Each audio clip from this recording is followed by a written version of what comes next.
My name is Alice, 28 years old. I work in childcare. Recently, I got engaged to my boyfriend Tom, and I've come to visit his parents' house for the first time.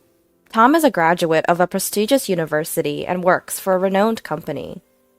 Not only is he smart, but he also has the respect of his colleagues. I've always admired him as a person. His father welcomed our marriage, even saying, "We never had a daughter. Your future mother-in-law will be thrilled."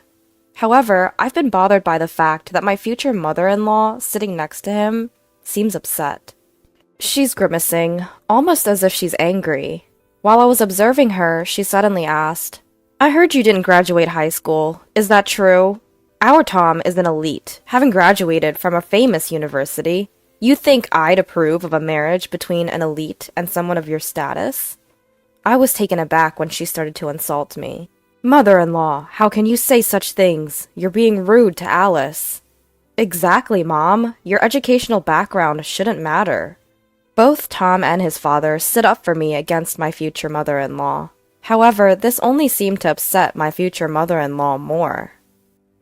Isn't it natural for a mother to be concerned about the education and occupation of her son's future spouse? Children inherit their mother's DNA, don't they? Don't I want to leave behind excellent genes? It seemed like my mother-in-law wasn't going to approve of me, a high school dropout, because she wanted to ensure the excellence of her offspring. While it's true that some people are obsessed with educational backgrounds, and many parents care deeply about education, it felt sad to be opposed solely because I dropped out of high school. Actually, there was a reason I didn't finish high school. I grew up in a single-parent home after my father died in a traffic accident. My mother was frail, and she had a hard time raising me and my twin sister, Emma. Wanting to alleviate my mother's burden, I started working after middle school. Now, I'm attending night school to get my high school diploma. I'm saving up money, and I can even go to college if I want. Tom is supportive of this, and he even offered to help pay for my college education. Tom understands my home environment, and if I want it, he will pay for my college expenses. Tom is such a kind person, and that's one of the reasons I decided to marry him. But my future mother-in-law seems to dislike this. Tom is an only child, so we will be living with his parents in the future, but I'm a little worried about how that will work out. A while later, I moved into my future in-laws' house. At this point, there was only a month left until our wedding. As the wedding day approached, I had to make more trips to the wedding venue for final checks. I had to make sure to reserve hotels for our guests who would be coming from afar. Between work, school, and wedding preparations, I was very busy. But my mother-in-law didn't seem too pleased with how I was. Today, I was applying makeup to head to the venue, and she suddenly exclaimed, "Oh my, what on earth are you wearing?" My mother-in-law, catching sight of my outfit, had blurted it out loud. "I'm about to head to the venue, so I thought I'd dress up."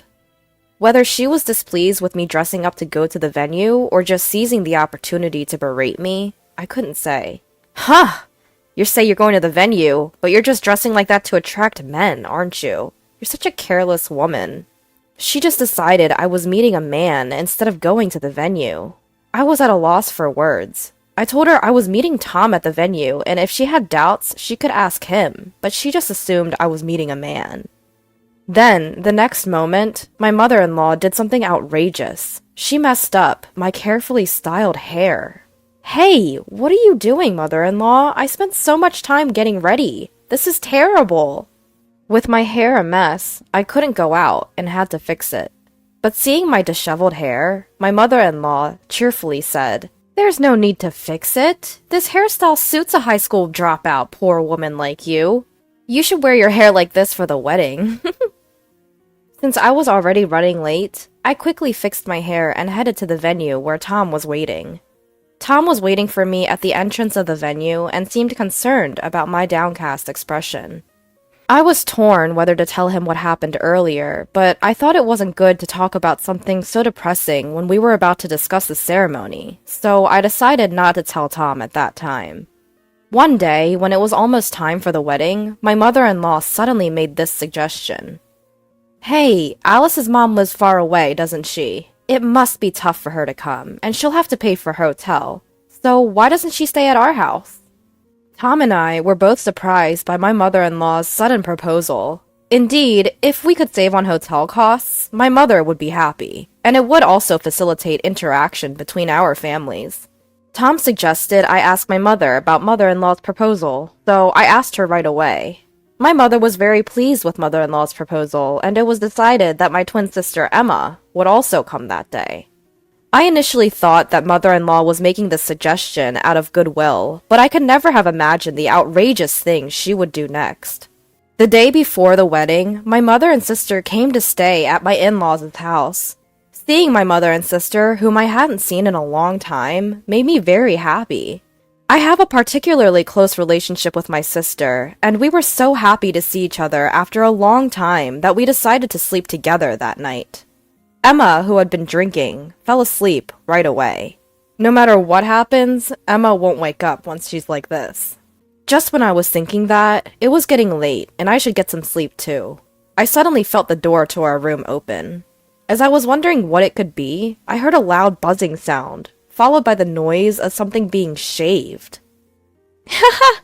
Now you won't be able to attend tomorrow's ceremony, will you? No need for hair for a poor middle school dropout. The moment I heard that, shocked, I turned on the room lights and said, "Mother-in-law, what are you doing?" The person in the bed suddenly sat up, startling my mother-in-law as well. Huh? Mother-in-law? You're Alice, aren't you? She seemed to have mistaken me for Emma. That's not my hair. We're twins, and our faces really look alike, but it wasn't me whose hair was shaved with clippers. It was my sister Emma. What? No way. Why? Wasn't it Alice? My mother-in-law seemed to be in shock. But Emma, who had apparently drunk too much, was sound asleep. When she wakes up in the morning and realizes her hair has been shaved off, Emma will surely be very angry. Unlike me, Emma has a strong temperament, so it's obvious she'll be furious. What will you do now, mother-in-law? I'm not going to cover for you. Feeling guilty, perhaps, my mother-in-law left the room with a pale face. The next day, Emma looked in the mirror and was shocked and furious to find that she was bald. Our mother, who was present at the scene, also shed tears in shock, and Tom could not hide his disturbance. It's terrible! Who on earth did this? So I revealed everything that had happened yesterday in front of everyone. I was wondering what kind of face my mother-in-law would wake up with this morning, but she wasn't there. According to my father-in-law, she said she was going for an early morning walk and hadn't returned yet. I thought she had run away, so I revealed everything to our relatives and decided to search for mother-in-law. About 30 minutes later, I got a call from a relative saying they had found her in a nearby convenience store, and my father-in-law headed for that store. My mother-in-law, who had no idea she was being searched for, full of excuses as soon as she came home. I didn't do anything. It's all Alice's fault. Alice used the clippers on her own and cleanly shaved off Emma's hair while she was sleeping next to her. To my surprise, my mother-in-law was trying to pin the blame on me. This shocked me, and I couldn't help but retort. Don't be ridiculous. I didn't do anything. Wasn't it you who came into the room yesterday? It's terrible that you're still lying at this point. But even so, my mother-in-law was reluctant to admit her guilt. Then my father-in-law, as if he had remembered something, went outside and came back with something. Alice, could this be the clipper?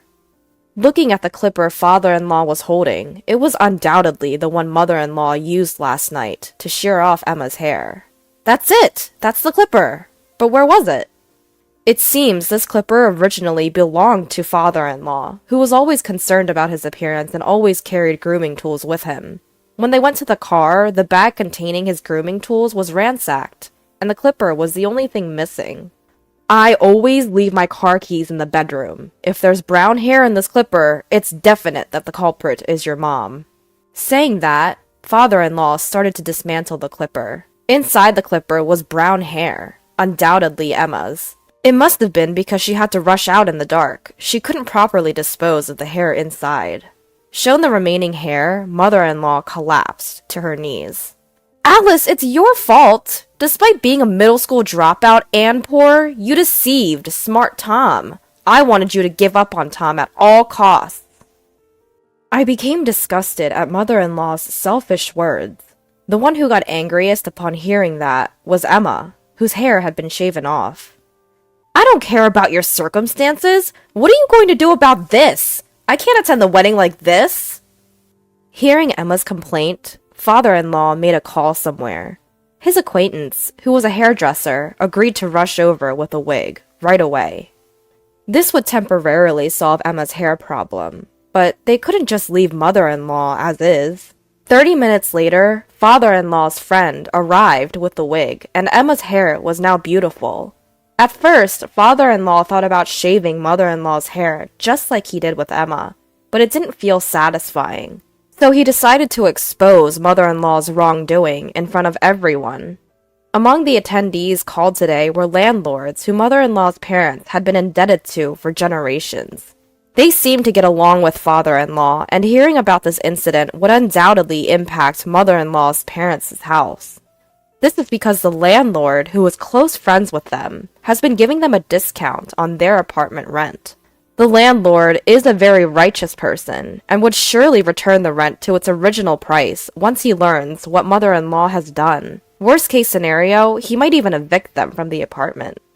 Mother-in-law's parents are poor and have no money. If they were to be evicted, they would surely come to mother-in-law's place. But I had heard from Tom before that mother-in-law didn't get along with her parents and wouldn't even care for them. Living with her parents would undoubtedly be the beginning of hell for mother-in-law. Wait, please. I'll be in trouble if you do that. I'm sorry. It was my fault. I got carried away and did such a thing. I'm sorry, Emma. I'll pay you damages, so please forgive me. Mother-in-law kept apologizing repeatedly to the point of rubbing her forehead against the floor.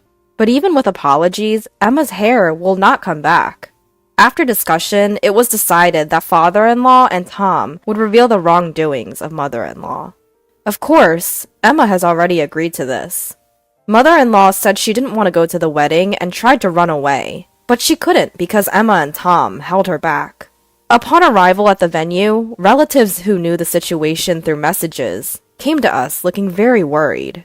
We exposed mother-in-law's wrongdoing in front of the relatives, and Emma took off her wig and showed her bald head. Everyone was shocked by Emma's condition, especially the women, kept saying they couldn't believe it. Hair for a woman is like a lifeline. Imagine the shock of having it suddenly shaved off with a clipper. Thinking of Emma, some people were in tears. Then, as expected, the landlord came to mother-in-law and asked if what happened was true. At first, mother-in-law tried to deceive him, but father-in-law urged her to tell the truth, and she finally confessed. The landlord, flushed with anger, was also accused by the woman. After that, mother-in-law remained downcast during the ceremony, which was unimaginable from her usually spirited self. The wedding itself ended smoothly, and it was a great joy to be blessed by many people. However, we can no longer live with mother-in-law in that house. It's only natural, but we decided to move into an apartment and live as a couple. Mother-in-law was panicked about us leaving the house. She cried out that it was her fault and begged us not to leave, but we can't live with her. But father-in-law felt the same. He told mother-in-law that he was going to divorce her and asked her to leave the house. Mother-in-law turned pale and clung to father-in-law, saying, "Please reconsider. Where will I live if I leave this house? You know, don't you? That I'm not getting along with my parents. If they find out about the divorce, they'll definitely tell me to come back for their care." She was trembling as if she could collapse at any moment. But when I think about Emma, I don't care about mother-in-law. I never dreamed that my hair would be shaved off while I was sleeping and mistaken for me. Mother-in-law persistently tried to persuade us afterwards, but since father-in-law contacted mother-in-law's parents, she reluctantly left the house. Currently, mother-in-law is living with her estranged parents and seems to be taking care of them. But apparently, her parents have a difficult personality, and mother-in-law is being completely worn out by their selfishness. She has called us several times to say she wants to start over, but we have no intention of living with her, so we just blocked her calls. Now, we are living happily with father-in-law in his home. The house was quite old, so we decided to renovate it together. Father-in-law built his dream study. Tom created a place to display model figures, and I decided to install a state-of-the-art kitchen. Of course, we also created a room for the child who will be born in the future. And now the three of us are living comfortably. Emma's hair, which was shaved at that time, has now become short, and it seems to be highly rated by her friends as a good change of image. She talks about that time as if it were a joke, telling various friends, and it actually complicates my feelings more. Emma, for her part, occasionally comes over for sleepovers at our family home, and I look forward to that. There may be many difficulties in the future, but I believe we can all work together and push through.